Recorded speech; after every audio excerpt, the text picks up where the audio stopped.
What's up, everybody? All right, so the one hack to make your guitar solos better immediately. This is going to be an in-depth lesson. It's not going to be one of those quick ones, leaving you wanting more information at the end.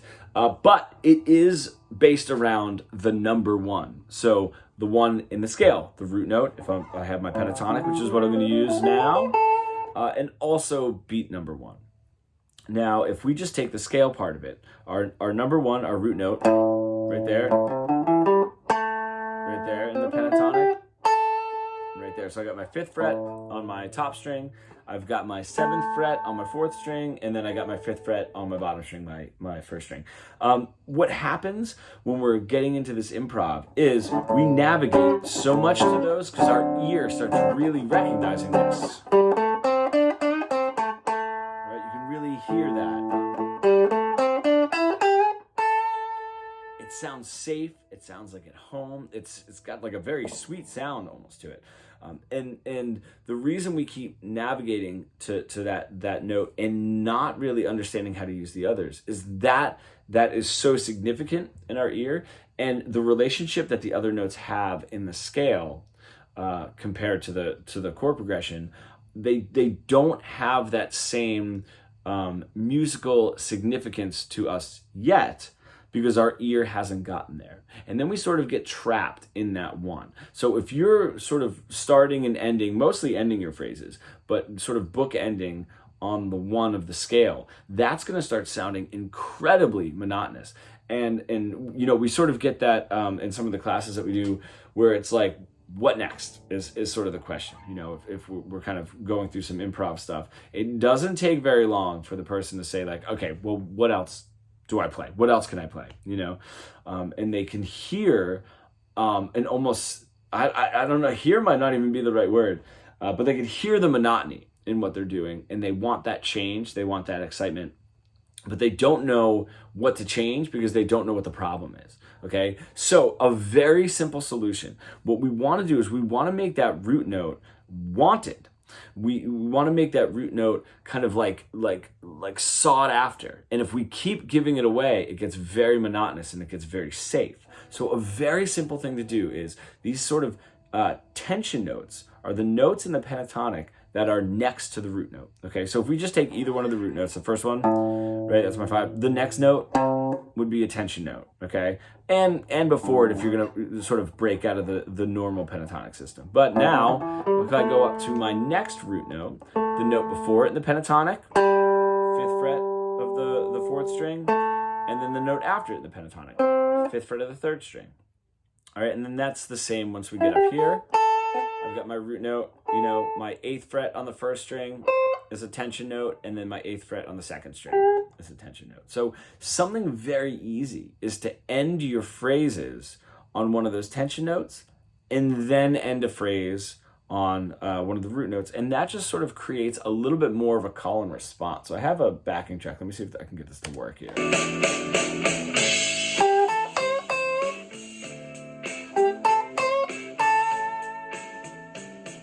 Build that little bit of tension. I'll do it in this.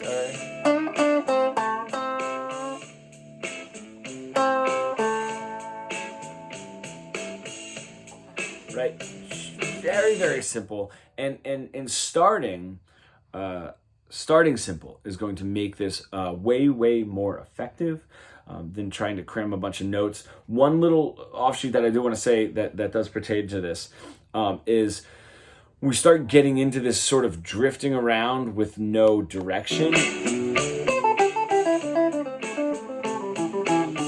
start thinking that we need like more positions to play of the pentatonic.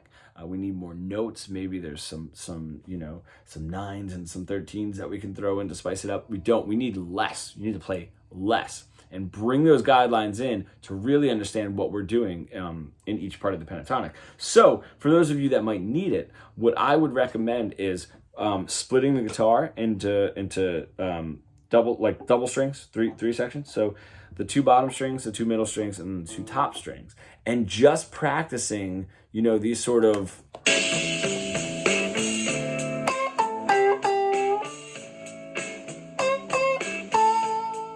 really understanding those notes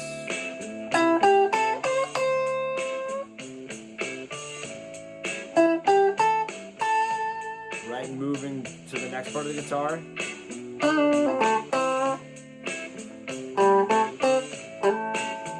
You know, and just doing a very simple phrase that ends on a tension note, phrase that sort of sums it up and answers it. And then from there, kind of, you know, adding a little bit more, however many, you know, tension phrases you want to build up, is totally fine. The thing is, when we get into sort of an area, you know, if I have like,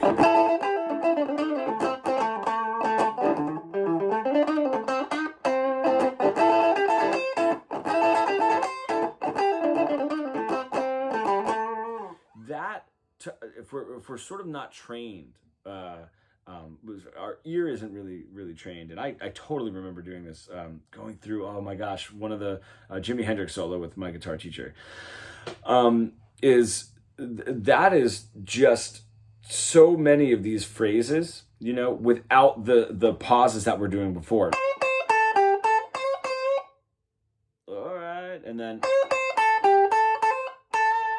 Right, it's the same concept. It's all these phrases that are tied together. But if we're not able to hear that out yet, it does just sort of sound like this wild, you know, slew of notes that doesn't necessarily have direction. And that to us can sound the same as, you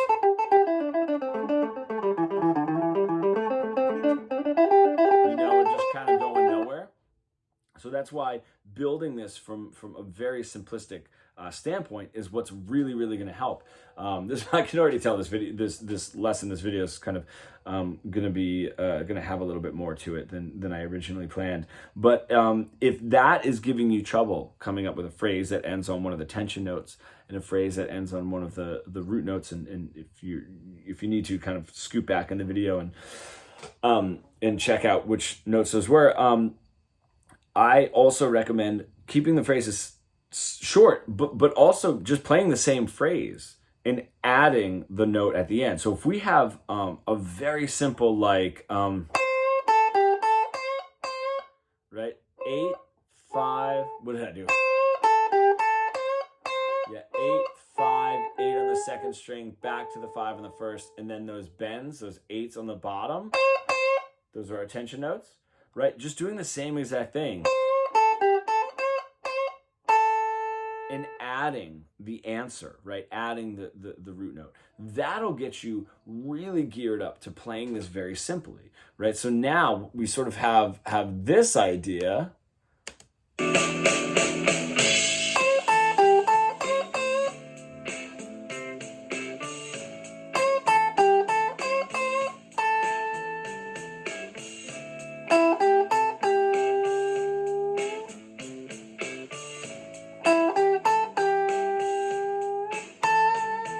So it's literally the same phrase with just that added root note at the end. So that's a great way to start, and sort of start building up your creativity and having these phrases sectioned off with a little bit of pause in there.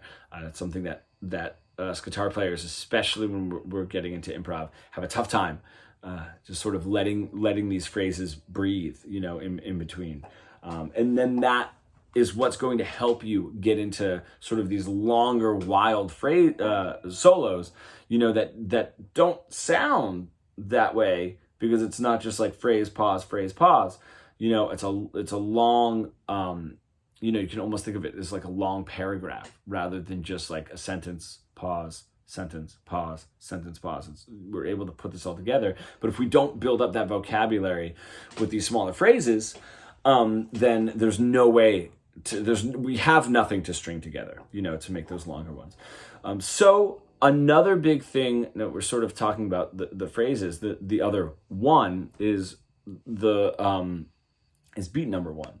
Are we always starting on beat number one? And I'm going to sort of move this into just being the strong beats, okay? So if everything starts on beat one, you know, that is such a strong beat. Now let's just take it a little bit further. If we're always on 1 and 3, or if we're always on 1, 2, 3, and 4, right? This idea of a non-varied rhythm and always playing on the strong beats can start being very monotonous. I mean, just this idea alone, you know, if I'm just gonna play no varying, 3, 3, 4, 1, 2.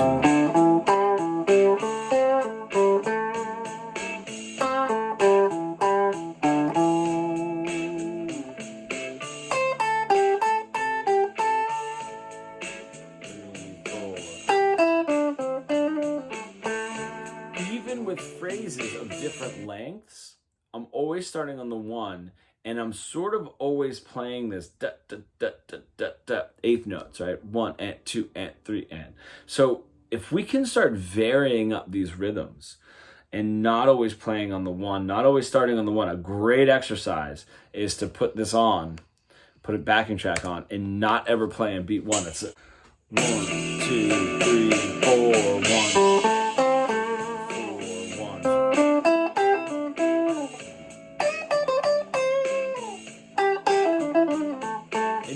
Longer phrases, 3, 4, 1.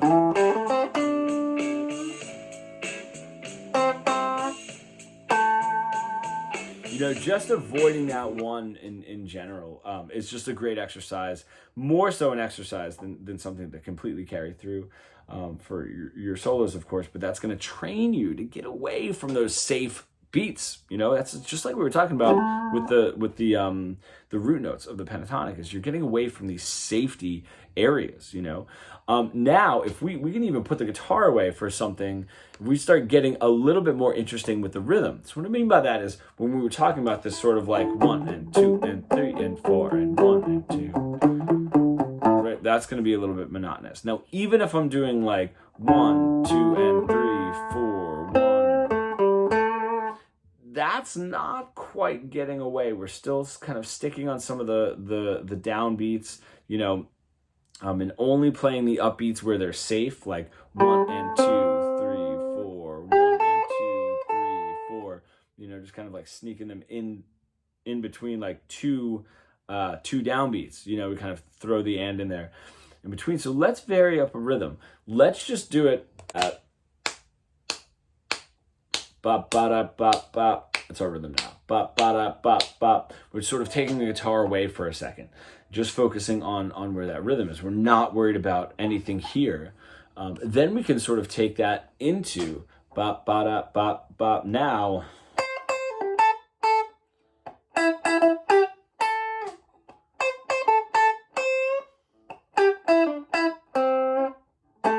you know, however we want to play it.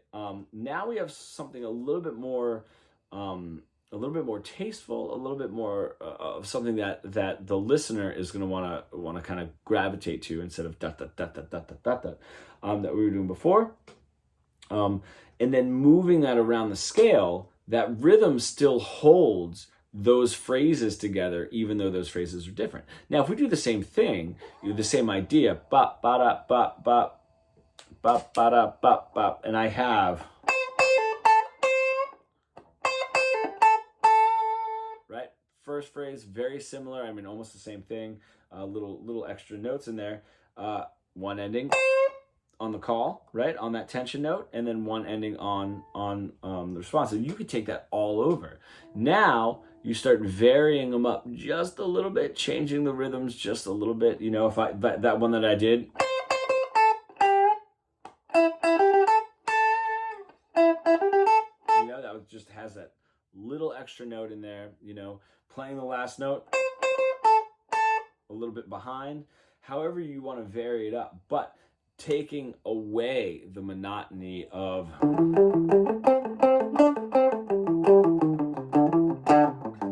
you know, and getting a little bit more interesting is going to help. So all of these things are super crucial. And I'm trying to pack it into a YouTube video here, which is a little bit of a shame, because this is something that with some of my clients that we spend, you know, an hour, you know, going through simple examples, you know, ba da da da da da da da, ba da da da da da da da.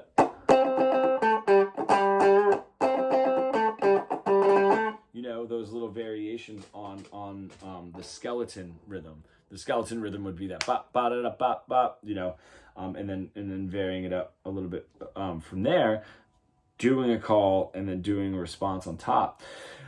If you can start from the basics, and sort of build up from there, or it's immediately going to make your solos better. Now, and I know that immediate thing is almost like clickbaity, but this is almost what I mean by immediate. If this is your jumping off point of a guitar solo,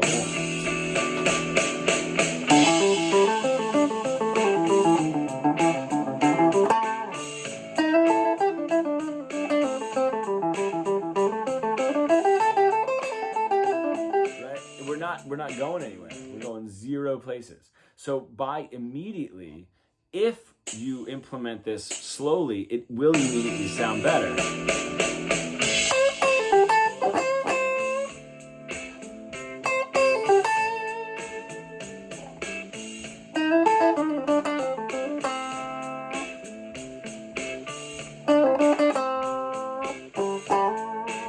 Right? That is obviously on paper, on the tablature, is going to be a little bit more basic, you know, in those phrases. But it sounds a little bit more like a cohesive solo. Now, let me just take that back for people that are starting out a little bit simpler, right? It's still going to sound like a more cohesive solo than the rambling is.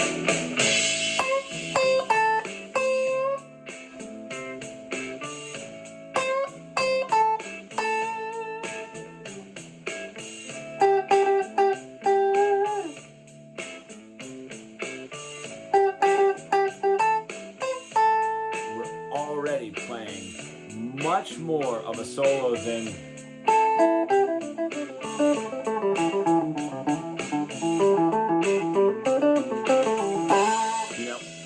so things that I would love for you guys to work on. Now, like I said, I'd love for these lessons to be private and be able to go on for a while with examples. So what would be great is in the comment section, asking some questions would be awesome.